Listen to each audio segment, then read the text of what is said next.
of the Ad Podcast. It is 8:00 in Manila, and I am going 36 hours so far with no sleep. So hopefully this will be a well-energized show. The room service guys just dropped me off some more Nespresso pods, and Eric and Brett are on the East Coast at 7:00. So appreciate you guys joining me late on your side of the world. Thanks for coming on, guys. Thank you for having us. You seem quite bright-eyed and bushy-tailed for 36 straight. Well, I don't know how you guys do on like long-haul flights. I still have like startup guy mentality beat into me, so I can never quite, justify buying business class tickets. And I don't really sleep well on planes, like whether it's red eye. Manila was the longest one I've ever done. It was 15 and a half hours. And, we're talking about like a Boeing 757 that still had like a plug-in for like a LAN phone, like a LAN computer to like Ethernet cable plugs and the thing. So, there were some movies and stuff, but I didn't sleep much on the flight. And then I thought for sure I would just crash like after dinner last night. But I got home and I, basically sat in my bed for 6 hours and stared at the ceiling. So 4:00 rolled around. But the reason I'm probably pretty jacked right now is I'm on my like sixth Nespresso, and I went to the gym at 4 a.m. and, got my workout in. So that that'll power you through. Plus, we tend to talk a lot, so we'll take some of the Let's go. All right. Well, hey, everybody gets an intro before we hand it off. So let me start. We got two guests today, which is a little bit not completely unique, but bear with me while I get through both these guys. So Brett Banker is co-founder of X&O and the former managing partner and head of account management at a 2-time Agency of the Year. He led brand and business strategy for major clients, including consumer packaged goods, media, food, and sports brands such as P&G, NBCUniversal, Panera Bread, and the NFL. Brett also pursues entrepreneurial passions outside agency life, from direct-to-consumer ventures to cooking and golfing, bringing a grounded, multi-faceted perspective to brand building. His partner, Eric, is also a co-founder, obviously, and a veteran creative leader, former chief creative officer at an award-winning agency with a track record that includes working on several top 10 Super Bowl commercials. He's earned awards and recognition at major creative competitions, including Cannes, D&AD, The One Show, Effies, and an Emmy. And his work has ranged from brand campaigns to large-scale advertising for clients across industries. Brett, Eric, thanks for coming on, guys. Thanks for having us. That was good. We haven't heard our bios in a while. It's always fun to see how somebody else interprets your life's work in 2 paragraphs, right? Yeah. Well, awesome. Well, hey, I know I gave kind of the Cliff Notes version, and we left some names out to protect the guilty or / innocent, but maybe you guys can give me a little bit of more of a deep dive. Where'd you grow up? Where'd you study? What got you into the industry? And if you want to talk about any kind of major milestone, stepping points in the ladder to starting your own shop. And then, of course, we're most interested, obviously, of where'd you guys intersect and why'd you guys come together to launch X&O? So off to you guys. All right. Well, we're both Jersey boys. Oh, let's go. We tend to do our bios together, so he'll probably be able to weave us both in here in one fell swoop. Yeah, I'll leave room for you. But actually, we both grew up in Jersey. Nice. We are both back in Jersey, although X&O, while we do have a local office, sort of exists in the ether. So nice. I wouldn't call us a Jersey company, but we are proud. Well, I do like the the hybrid office situation these days. I think there's a lot of obviously talk continues to evolve around Gen Z and millennial workforces, and what does return to the office look like? What's the best structure? So maybe you guys can talk a little bit about that at some point. Yeah, we can get to all that. My quick background: I actually got into advertising late. Studied radio and television, which then became electronic media, which was basically, I went to GW, and that was them realizing, holy shit, we got to keep up to attract more people, and we should probably call things electronic. I don't think it means anything all that different than. I'm not that fucking old, but yeah, that was like, when all the major sort of software came out, really sort of revolutionizing production and creativity. And I actually started my own company. We're both sort of just serial entrepreneurs. I love it. He's had, even though, and we'll get to it, but like, even though we spent the majority of our careers at the opposite of that, big ad agencies, I think we both always had that just sort of bubbling, waiting to come out. But I started my own company out of college, did some creative writing, graphic designs, got into like web design, and then multimedia, local productions, that sort of thing. I wound up discovering advertising sort of while I was doing that, because I was living down in South Beach, and I discovered Miami ad school. Yeah. Cool. Yeah. And I think that in that moment I was like, oh, because they actually didn't have what we do now as like a major in at GW. And I think I was like, oh shit, that's the Venn diagram of all the things I like, right?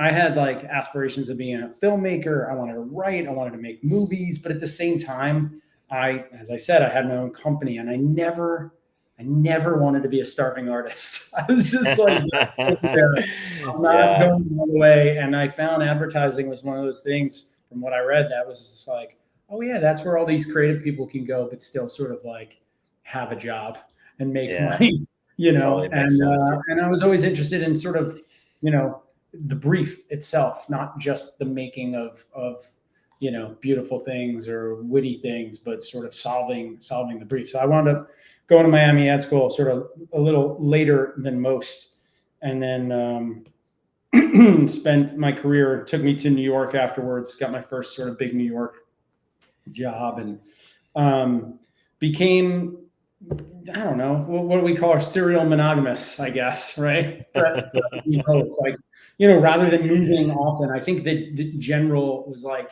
18 months, 2 years, people would get itchy and move. And we both liked, as we found out when we met each other, we both loved just sort of like, building culture, building teams, winning business, building those relationships. So my second sort of longer stint brought me over to Gray in New York, where Brett and I met. And we teamed up. You mentioned some of those accounts, but we worked on the NFL business together, which was fucking amazing as two big football fans, amongst a whole lot of other things, some TNT, TBS, entertainment brands.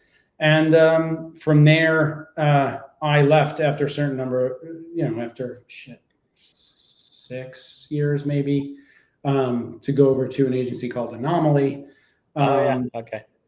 Which attracted me because of that entrepreneurial spirit, right? That was, Gray was one of the big ones. Anomaly was scrappier, although it's become one of the bigger ones. I went over there. Is Anomaly independent, or are they part of Stagwell now? They're part of Stagwell. They were, but they moved to Stagwell when we were there. Yeah. Yep. Got it. Yeah. And, so Brett and I wound up there. I was there for 7 years, wound up running the creative department there, which you mentioned. And then, Brett, wound up running business strategy in the account department.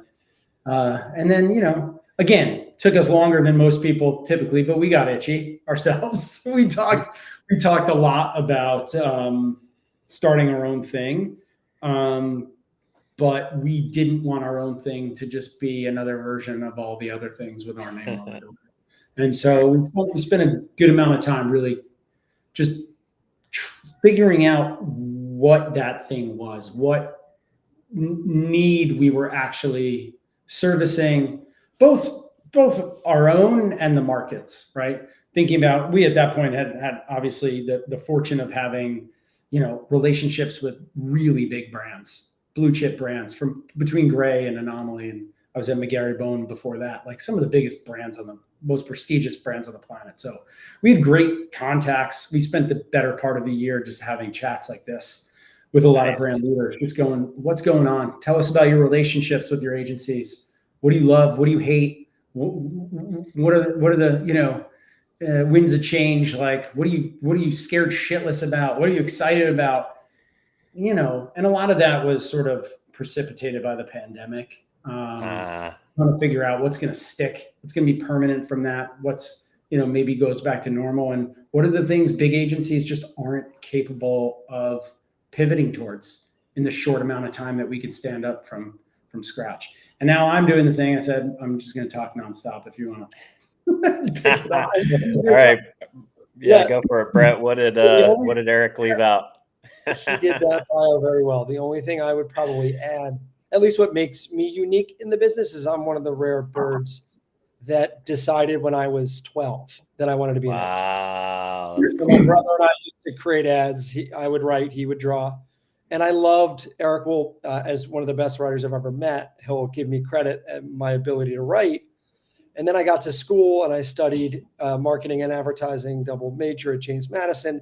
And my creative ability, the ability to build something from scratch on the timeline made me nervous. And my artistic, when I got into graphic design, wasn't up to par from some of the other students. And I really wanted the balance of the analytical and the business needs that. So that's why I went more towards the strategy and account side. But I always wanted to do it. And then to Eric's point, spent 15 years at Gray, 8 years at Anomaly, 23 years at I still don't know if I want to be in advertising. That's so true. Yeah, and I think it was for both of us, that perfect mix of like building and creating for new brands, which felt entrepreneurial, but the real creative side of building something out of nowhere. And that's the thing that gets us both excited. But honestly, what Eric was starting to tap into as we started to kick this idea around was that the more you grow in that business, the more removed you get from using innovation and creativity to solve business problems on a day-to-day basis, because you're mired in growing a department of 100 and every one of those individual needs, and you're on 7 accounts and you're operating at more of a bureaucratic level versus what do you need solved, and let's get in a room and try to crack it in a day or two. And that's what we missed. And X&O became kind of the salve to get us back to that. We joke a lot that we said we had the same shit we never want to do again list, right? And you do this a long time and you have that list, right? Whether it's literally written out or it's in the back of your mind, and those things you dread every day when you go to work. And so we always said, like, probably 51-49 in terms of why we started X&O, right? 51 being that shit we didn't want to do anymore. But the way that impact the other bit, which was just like filling that market need, we're just seeing the way it was going. And we were like, holy shit, those two things actually align. Nobody likes that stuff.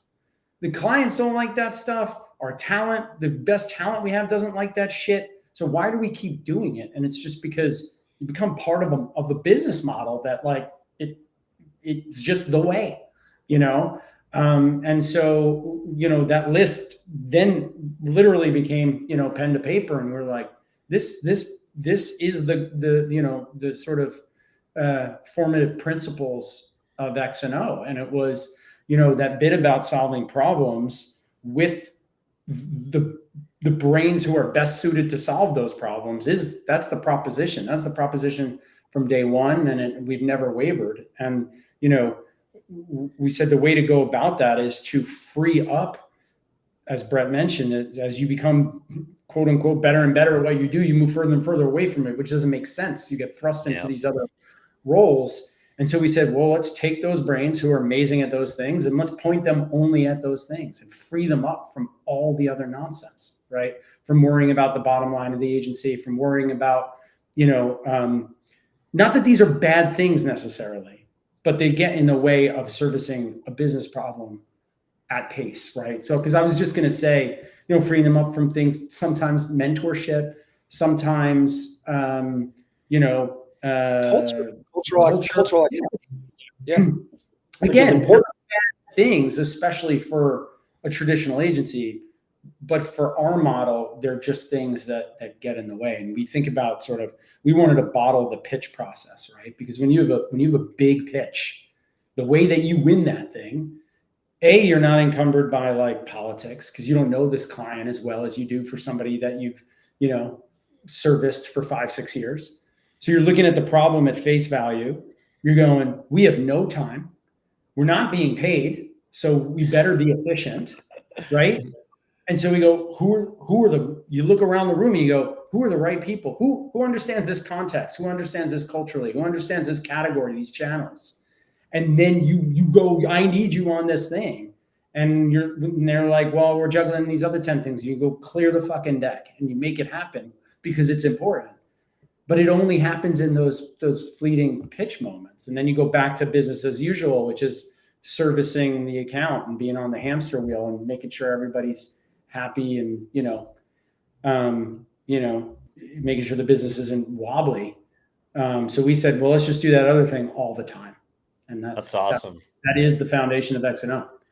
I love it. So you touched on a bunch of different, tentacles that we can pull on, but I think one is a common, I think thought, and especially for the creative side of the business, that, the more awards you win and the more prestige, the more titles you rack up and the more new business you win, you don't get promoted by being put on more work, but you get promoted by becoming a manager, which is like kind of the opposite of how, most creatives probably want to be rewarded, is, more bureaucracy and headaches and, things other than the work. And I think it's why, my first job in the industry, I was a junior account executive at Howard Bragman from Bragman Nyman Caffarelli's first startup agency after he sold to IPG.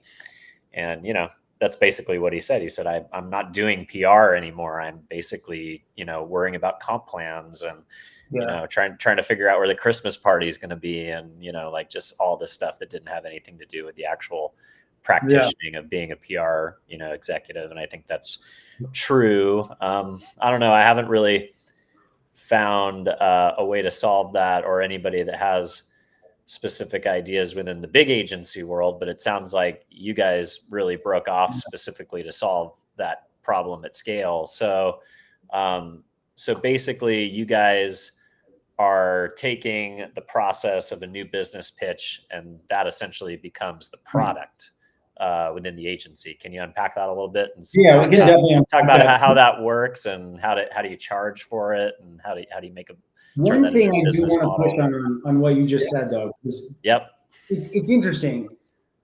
Some people, right? Especially creatives, but honestly in all areas, right? Across all disciplines across the business. It's not that nobody wants to become manager, right? Or nobody wants to start like unpacking getting insight into the bottom line. I actually love that stuff. I was excited about that because that lit up my business brain. But some people fucking hate it. They're just like, I want to go nowhere near that. And I think that's what's interesting about what we're doing. It's not that nobody has to do that. It's really understanding what folks are great at, actually what they're great at and what they love, right? And that the combination of those things, because some of them do get lit up by a gnarly challenge, by like trying to understand some weird niche business, whereas some get lit up by you just going, no, I know I need the funniest commercial ever. And they're like, that's all I ever want to do again. And that's them.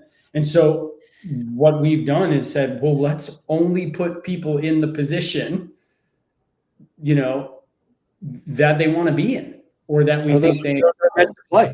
Yeah, where their expertise lies. X&O is experts and officers. So that's the who. Oh, I love that. We only have super senior expert talent. We're betting on the 10,000 hours principle, basically.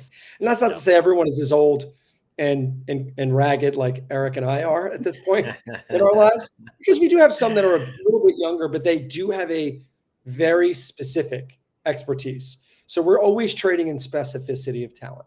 we're not looking for generalists. We're looking for someone that says, I'm really good at cracking cultural activations for new to market companies. That's a very specific creative strength. Or strategically, I'm good at landing the positioning for legacy fashion brands. I've done it over and over again. So when that client comes in a legacy brand new positioning, we're putting that strategist on it.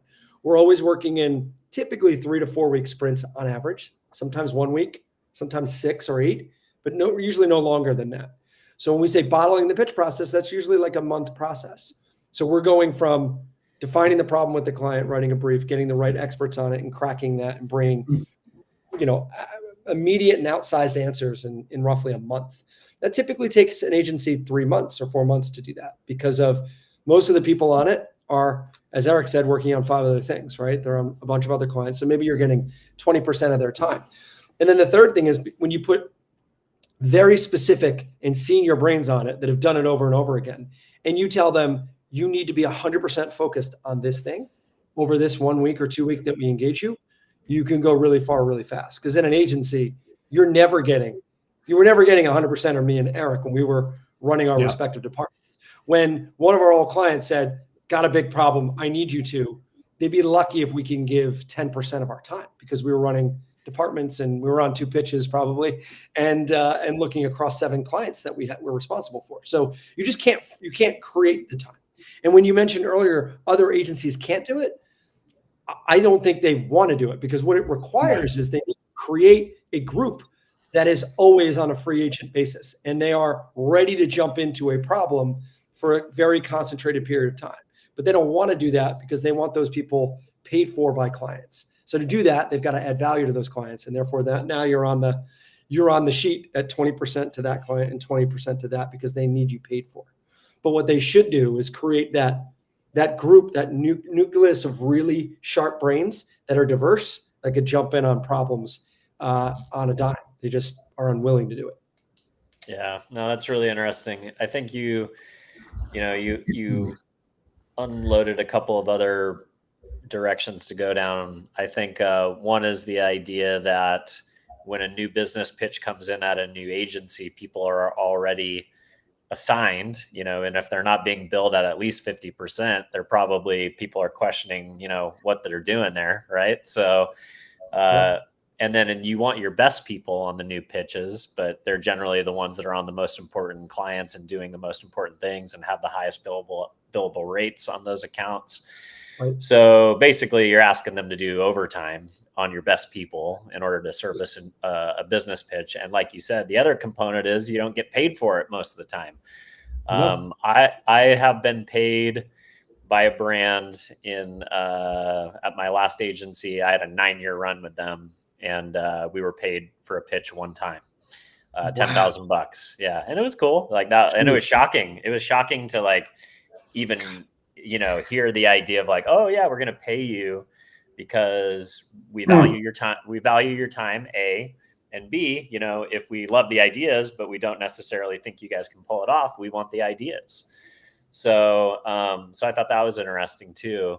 So, sounds like basically you guys have this network of hired guns who have deep level subject matter expertise, category strength, all these different components. Is that, part of a kind of a tech play, or is that just like your guys' LinkedIn and your Rolodex and your cell phone and you're texting people, or is there more structure to how you put together these, these scrum teams that are going after these 4, 6, 8 week engagements? Yeah. I mean, it's a combination of all those things, to be honest. I mean, it started obviously both on the client side and the talent side. It started from our own networks. Again, having done this for a long time, and thankfully, you see a lot of exceptional senior talent either leaving the agency world on their own accord or being fired because they're trying to right size financially. And, we think letting go of the wrong people, investing really heavily in juniors. And I think the client frustration is showing over that, but for us, we're great. More of that exceptional senior talent that knows what the fuck they're doing is entering the freelance waters. So there's that. And then, you get to a certain point where then, from there, it becomes our network's network. and they're going, man, we love working with you guys. You need to meet so-and-so. They're fucking exceptional at XYZ.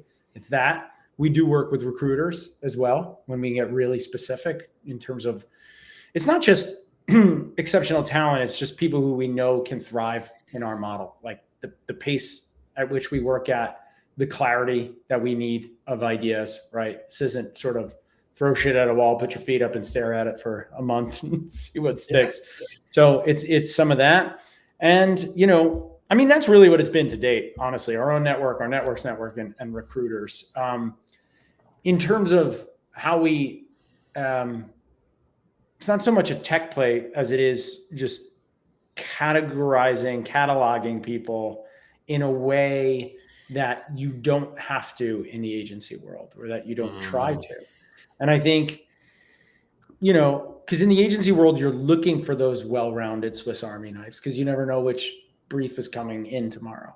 And we always talked to, like, we had exceptional talent who maybe were let go because, to your point, they were only 50% because they couldn't run business. That wasn't what they were built to do, but they might have been the best ever. Like, they might have had an incredible knack for creating like culturally resonant activations, right? Shit that's just going to stick. Like, how do they know? And you just know, they have a good gut feel for it, but that's not big enough to like run business in the agency world. But we can bring folks like that in, right? Or, like I said, some people who are just like the best comedy writers on the planet, also not good enough to write, not good enough, not all encompassing enough to run a big account, right? That may not want comedy all the time, but these could be some of the best of the best. So for us, it's cataloging them appropriately. It's like our own version of Moneyball. We're getting like deep in the weeds. It's the deep stats. You know, what are these people like? Where do they excel that no one's looking at? Plus even their background. Yeah. Where they grew up, where they live. Do they live in Denmark for a year and now have a different appreciation for food and art? Have kids, sports that they like, weird hobbies. Like, do they know food? I mean, all of those are things that, like, when you're moving with pace, you need to have a shorthand in certain things. And it might not be, well, they never worked in CPG, but it's like they have all the other things we need to feel confident that they're going to crack that problem. And without getting lost in the tech, we have we're benefiting from the power of AI as we build a new operating system. That's what I figured. You know, this seems very like AI friendly to kind of, who in my CRM is best for this, and then exactly kind of can do the heavy lifting of scrubbing. We have to move really fast. Many times we're going from a client calling and saying, I have a challenge or a problem, to, within 2 days, a scope of work with the identified talent on there. Now, our talent tends to be anonymous. So on our site, you'll see a lot of silhouettes. We're typically not sharing humans. We're sharing their CV and their background. So that bit that defines them for why they're right, we are pulling those people together and sharing them sometimes within a day or two. And that's not just who's right, but they're available and we can start on this day and they can be briefed on this day. So you've got to be able to wield that well so that you can turn around a proposal and kick off in 48 hours sometimes. Yeah. Seems like you could probably add like an ROI metric to that too, right? Like, I had an interview recently where, I don't know if this is true, but a guest stated that only 3% of Meta ads are positive ROI, like generate a positive return on investment, 3%. So imagine how valuable it is to have a guy who is in that 3%, right? Right. So, that's another thing that I feel like gets maybe, lost in the weeds, is like, okay, well, this guy is a paid social strategist, or he's a expert at YouTube.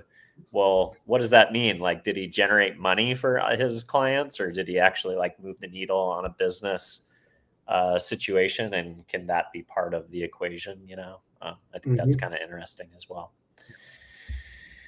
All right, cool. So I think you said something else that I thought was interesting. So you've productized the pitch as the business model. So that means that you guys aren't going out and doing the traditional biz dev process either. You're not going out there and getting cattle called into a group of 5 or 10 agencies and then weeded down to 5 and, going in and, bringing in concepts and then getting down to 3 and doing the chemistry date and the dinner and all that stuff. So it sounds like you guys are going out and having proactive. It sounds exhausting just hearing you saying it. I'm tired. I literally said in my head, I was just like, "Thank God we're not doing any of That's awful. Not the chemistry part. We do that. But the rest of it. Well, yeah, that's probably the one fun part of the process, right? And that's the most important part, to be honest. Yeah, totally. And it's I think it's telling that that part of our industry was dramatic enough to create a reality show about, right, at one point. Right. So Right. So what's the new business process? It's more about just going out and kind of interviewing marketing leaders about their problems and letting them know you guys are available for kind of those like, oh shit, I'm in trouble, I need something fast moments. Like how do you do biz dev and market the agency outside of the the normal structures? That's a good question. Well, there's a couple things. One is 3+ years in and we've never pitched. We don't pitch. Wow. So that's just a hard and fast rule, right? Because what happens in the industry is, you've already alluded to, you give that all away for free. A client might pay you 10 grand, but then they're going to, from that, get their business building brand platform that runs for the next 5 years and might grow their business 10x, and you get paid 10 grand. So we say that the value in the IP is in that thinking, and you got to pay for that, right? So you pay a premium. We're not too high priced, but you're paying for great thinking, so we don't give it away. Our biz dev is, one, creating salience of the offering. So get others to know about, through our great work, this new model. And as Eric said in the beginning of this, a lot of what we built was because we wanted to work this way, but clients were asking for it. Like, I want to work top to top.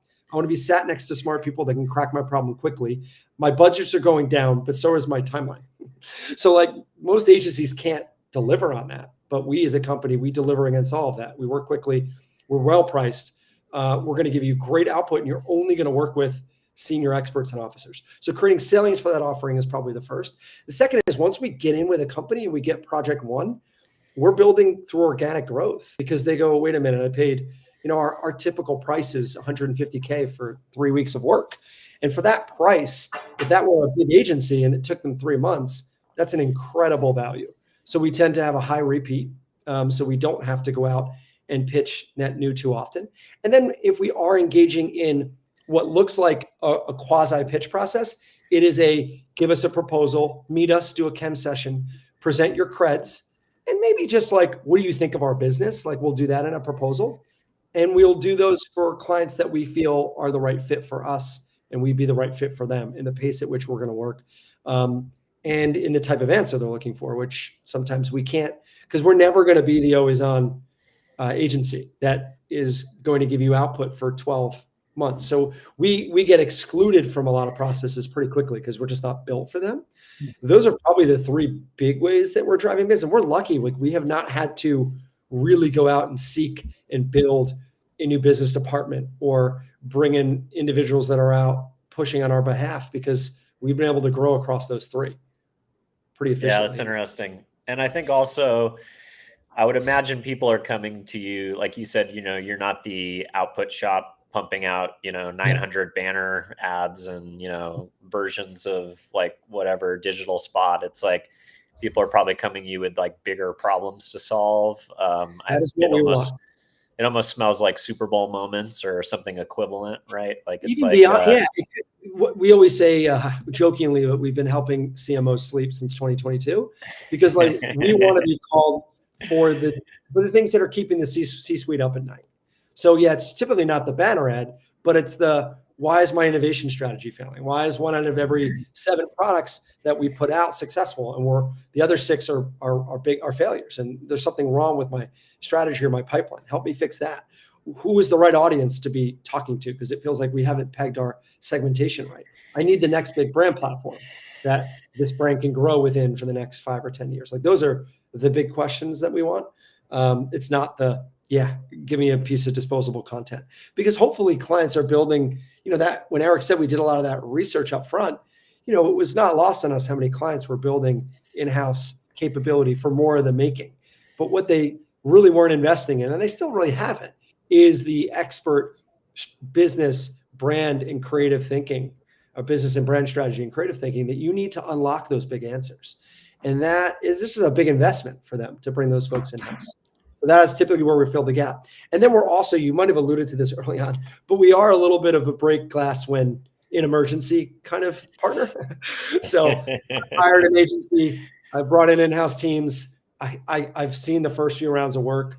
I'm up against it. I'm not happy with where we are. We have a deliverable in 3 months, or we have a big meeting in 2 weeks, and I don't have much.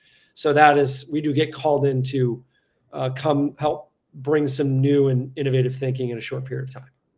And the deeper we get with those clients, the more we're seeing for the big things keeping me up at night, or, oh man, I'm going to pinch on this brand and this portfolio. So that is why we haven't had to go out and pitch or have to put ourselves out that much, because once we prove value within an organization, we tend to spread across that org pretty seamlessly. That's cool. So I imagine you guys probably work with hyperscalers too, like people who are growing fast and they can't keep up with it. Yep. What would you say is some of the key factors that you see internally when you get under the hood that separate companies that can scale versus the ones that are stalling out? Eric, you want to take that one? No. Look, I think there's a couple of things, right? I think the first is, they're typically nimble and small, and they don't have, there was a moment where Eric and I, when you talked about tech and how we're bringing tech forward to really productize this model, we thought about making our network shoppable and saying, well, I need to scale this part of my business. I need a leader. Can I just go through their people and grab that person and they can sit next to me for a month and help me do it, or 3 months? Yeah, almost make it like a platform play. Like you would go onto one of those like influencer networks and hire an influencer, or hire, and I think, or like a really expensive version of Upwork. Yeah, exactly. Something like and that. I think that is what's holding some businesses back, is they can't invest in the people they need to scale at the rate they need to scale at. So we can fill that gap. Right now, it's typically bring us in and we will either bring someone close to you to help crack that, or you give us the problem. We'll see you in a few weeks with some answers. And I think that's helping brands scale quickly. I also think look, we're always giving, we say it's immediate and outsized value, but it's like if an agency and a consultancy had a baby. If you've seen some of these bigger consultancies output, it's valuable, but it's dense. And we're trying to cut out all of that and get directly to, here's an answer or 3. Here's how to implement it. And here's the toolkit and the one way for you to put it in market in a month. And I think that's been missing from a lot of the bigger consultancies, that they don't maybe get to, how do you put this thing on steroids so it can be out in the world and impacting my bottom line in a few months? And that's the way we try to approach our solutions and our answers, is give them the thing that they can get out in the world quickly so that they can see a return on it quickly and then scale and grow. And I don't think that's really been a viable solution enough in our industry. It's either really long timelines, you're going to hire me for a year and we'll get there, or it's I get this output that's really brilliant, but I don't know how to put it on I have no idea. It's like a great deck that goes in the file. It's totally exactly right. Yeah. I mean, in our industry is notorious for those. Right. Yeah. I mean, it's just nuts. It's like, it's a system built for that. And you're just like, no one, to get to the depth. Good meeting does not move a business or a brand forward. And I think look, this is a pretty subjective, industry, right? And I think sometimes we spin because you can, because nothing's ever done until it's in market. And even then you optimize and, and I think our point of view is, if you work with folks who are experts, then wherever they land will be, I don't mean good enough. I just mean it's going to do the thing you want it to do. So lean into it. Let's build it up together. Let's craft the shit out of it and put it out there. And when I say put it out, it might not even be advertising. It could be new product, could be a new distribution strategy, whatever that is. But if you're working with folks who have the experience, talent, and taste, move.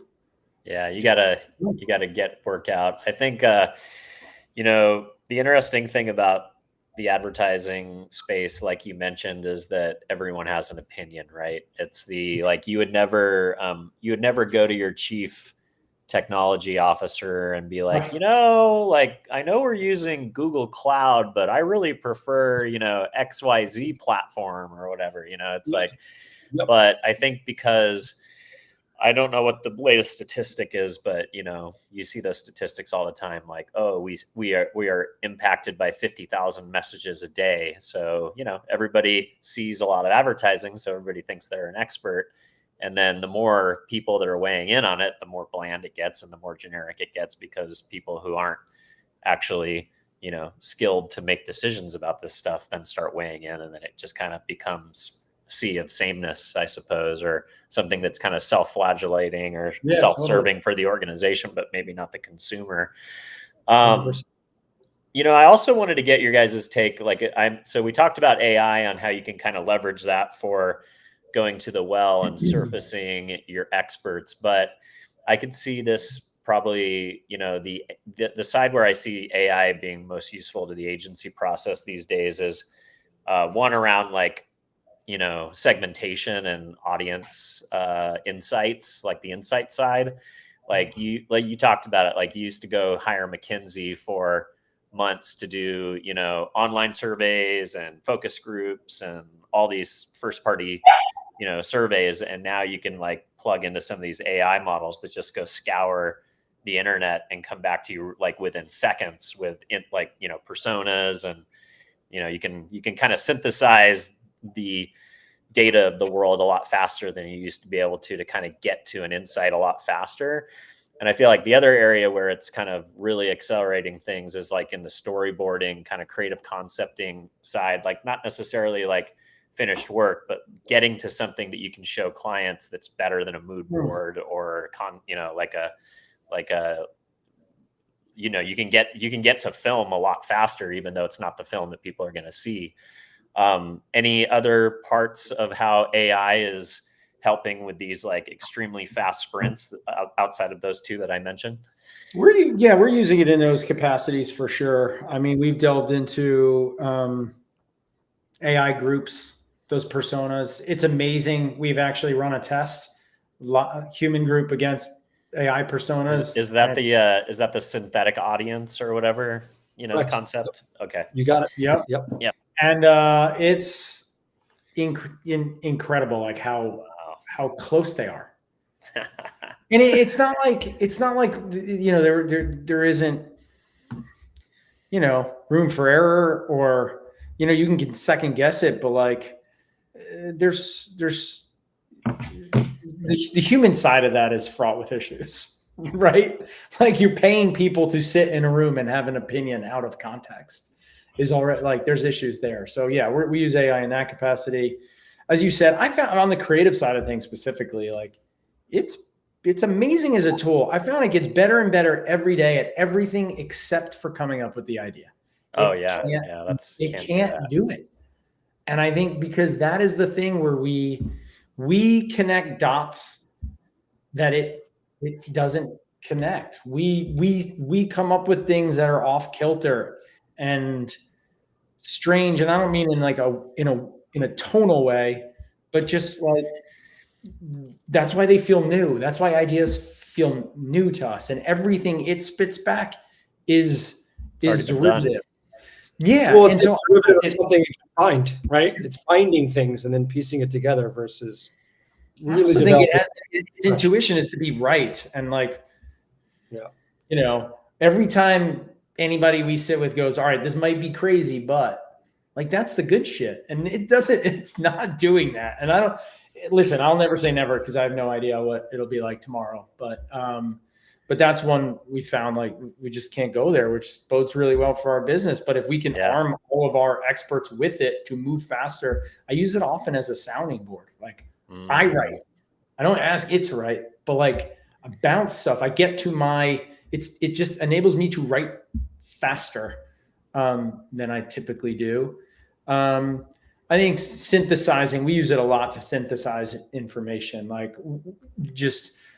We have to onboard our client's business really quickly. So sifting through that is a great job for AI, helping to sort of parse through that information. Not mine for like, we still have to find, spin something into the strategy, the creative strategy, but finding some truths, some gems sort of buried in the stack. We found it's quite good at that. Yeah, I was going to say, like, does having access to, all the data in the world sometimes make it hard to create insights based on that data when it's,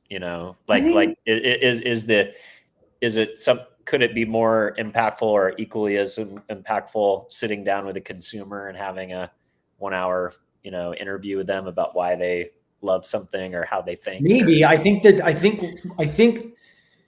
what allows me to answer maybe is it depends who's asking the questions on either side of that, right? Yeah. And if you have somebody who knows what to look for or how to unpack the problem, they can sometimes ask Claude, and they can sometimes ask, some shopper in Akron. And I think that's what it comes down to, because it's constantly going to spit back stuff that's correct, that's accurate, that's faithful perhaps, but it might not be moving. You can find an insight, but it might not be anything that anyone sparks to. And I think it's sifting through that and knowing, I don't know, that thing you have in here, your radar that goes, oh shit, that I need to continue to sift through that thing. That's experience and taste. And I don't think to date we've been able to recreate that. So we'll keep using it as a tool, not as a replacement. Yeah. Do you guys want to talk about you don't have to name names, but I think the kind of the play-by-play of one of these sprints would be a pretty interesting, analysis for people to be thinking about. What was a crazy time when somebody came to you and they're like, hey, here's a problem. It's a big problem.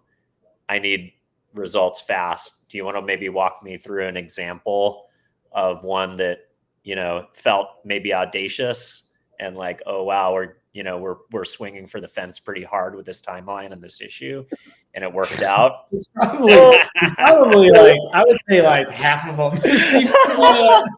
I know you were going to say there was a recent one where it was massive campaign for a very big brand from brief to on air in 6 to 7 weeks. And, an agency timeline, 6 weeks would probably be, that might not be the whole development timeline. And then production would be a few months. And this was end to end in that time. And I was surprisingly, Eric, you'd say that the recent ones we've done were surprisingly well orchestrated. There wasn't a moment of, there are times you step back, you're like, I can't believe that we're going that far, that fast. But that's the world we're starting to move towards. So the idea that you're going to get 4 to 6 months to go from concept to on air, those days are going to go away. And it's the company that have the flexibility. It's funny. The few times I'd say we've, and when I say we miss, it's funny. We spend time in the losses, not sure, you got to, right? Yeah. But in those times, in the rare times that feel like we've come up short, it's not really been because of time. It's just sometimes, again, because it is subjective, it is creative, and I feel like sometimes we just go, man, we didn't quite crack that one. Man, was it the brief? Was it the casting? Was it those are the questions we ask, not did we have enough time? But I will look back, we've disrupted design. We've done visual identity, new system, soup to nuts, color, typography, logo, packaging for visible national brand in 6 weeks. That is a 6 to 9 month process sometimes.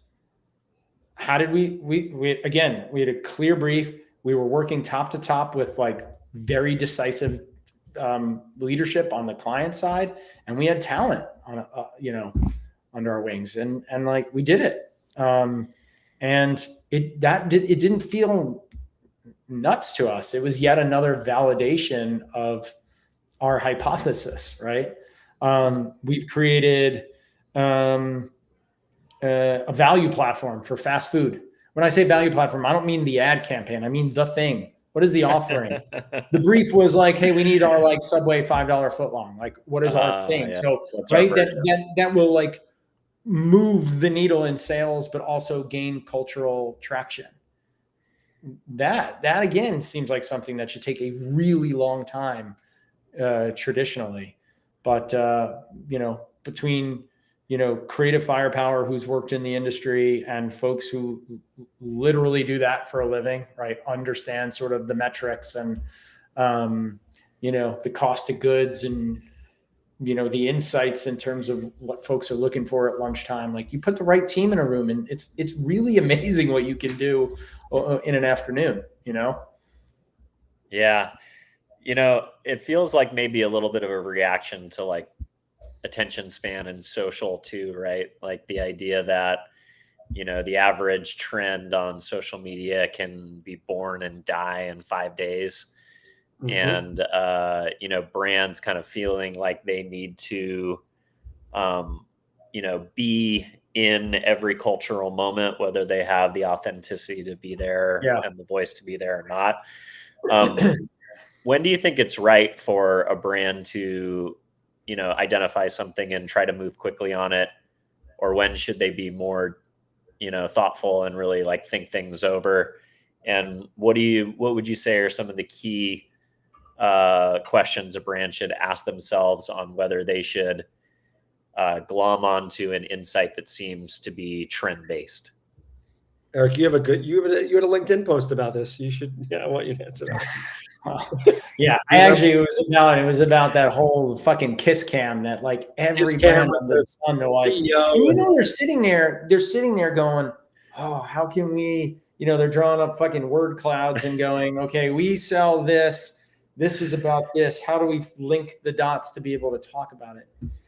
And look, my point of view is like, know who you are, know what you stand for. Like, if you have your positioning locked down, right? I know what I stand for. I understand what my role is in general in my customers, fans' lives.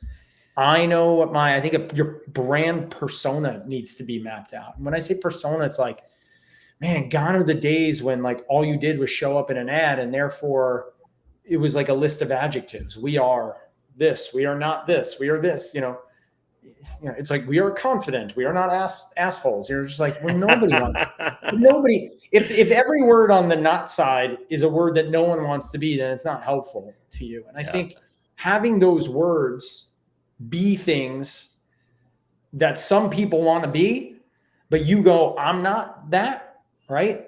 We're not snarky. It's okay. Some brands are really fucking snarky. Like, you got to know who you are. And then like, if you have all of that mapped out, it's a little easier. Sometimes you're taking a swing, but it's easier to go, man, that ain't us.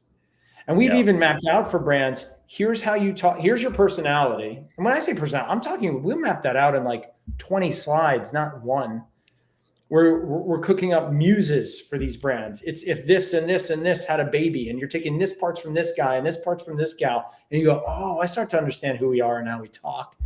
And then you go, here's some levers, some sliders, because you're never one thing all the time. Brands are not one dimension.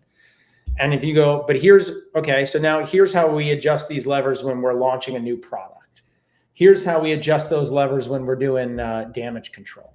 Here's how we adjust those levers when we're reacting to something in culture. And I think then you start to understand, all right, man, I shouldn't touch that. Like, and it can't just be for clicks. Like, you got to be moving towards a North Star at all times. And sometimes you go, man, we wandered off the path. We just had a client who this is not, I know I'm not really answering your question, but you can't answer that. You can't answer that and go, you shouldn't talk about this. You should talk about this. It's like, man, it's like foundational work. Dylan, that thing that goes off inside you that goes, even in a room with people, forget posting. You're like, should I say something or not? And you're like, don't. You gotta teach people that, like, it's a filter. That filter, exactly. Yeah. We just had a brand recently. It was interesting because they were actually even talking about a piece of advertising they did. It wasn't reacting to something fleeting on social, but they tried something on and they were like, yeah, that wasn't us. And then they felt it. It was like they put something out. It's not even like the world blew up and, told them, don't, you should never it wasn't, do that. It wasn't like a Cracker Barrel redid their logo. No, I mean, they'll tell you, man, that's the other thing is like, go for it. Your people will let you know because your brand is theirs now. But it's interesting. And I think having a couple people who are at the helm that is not your social media manager. I will say your junior social media manager is not in charge of your brand voice. Like it should be your head of your VP of brand, your CMO. Like they got to know who that brand is, whether they're writing that stuff or not. And they're instructing people, not necessarily green lighting every post, but that gets, trickle down and understanding, who the brand is. Yeah. I feel like long answer. No, I love it. I feel like that Muse could almost be an AI product in the future, right? Like, an AI that has ingested every, essence or every touch point in your brand's history, and you can kind of pressure test like, hey, would you say this or would you do this or what do you think? Should I weigh in on this? And it's just like, nope. Don't do it. Yeah. Write it on a Post-it, crumple it up, and throw it out. Don't do it. Exactly. Well, it's kind of like that that old adage of like whenever you're pissed off, like write a draft email, put it in the folder, and like wait till the next day to send it. Yeah. Right. Yeah. I know people get hot and bothered about wanting to be the first, or they feel like they're breaking news or something, like they're TMZ. Like you don't need to move at the speed of the news cycle. Oh, it's the feeling too of like, I need to draft off the attention and energy of a thing that will get me attention. Right. Mm-hmm. But you can never do that, to Eric's point, at the behest of your brand voice and foundation. And it's typically brands that haven't defined that well enough that then jump in places they shouldn't, because they don't have the, when not to say something in a room, because you know who you are and what should come out of your mouth, and you can filter that quickly. You should be able to filter that on your brand pretty quickly. And if you can't, you haven't done the hard yards foundation. And sometimes brands discover their voice through that, though. Through that, we've yes. seen that too. Yeah. I mean, take like we didn't work on it, but we worked on other brands in the portfolio. But I don't know why this popped in my head. But like Josh Wines, like sometimes the audience, the world creates your voice for you.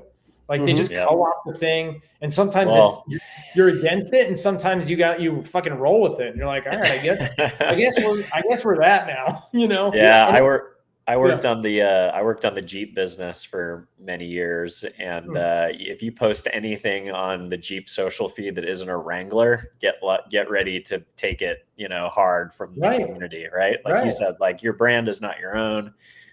It's co-owned by your audience, your customers, your social audience, the large holders at Broad who have an opinion of, whether it's about activism or this, that, or the other thing. So, yeah, they'll tell you that your friends will tell you when you've overstepped.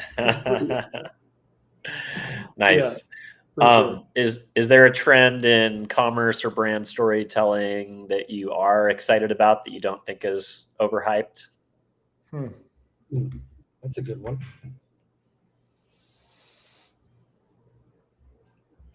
Nothing specific comes to mind. It's all good.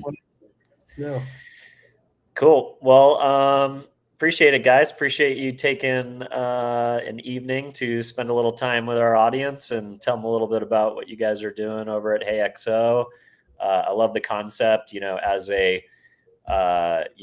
I'm similar to you. I was at my first agency for 5 years, my second for 9, and did get laid off during a big client loss a year ago, but doing better than ever in the white collar gig economy.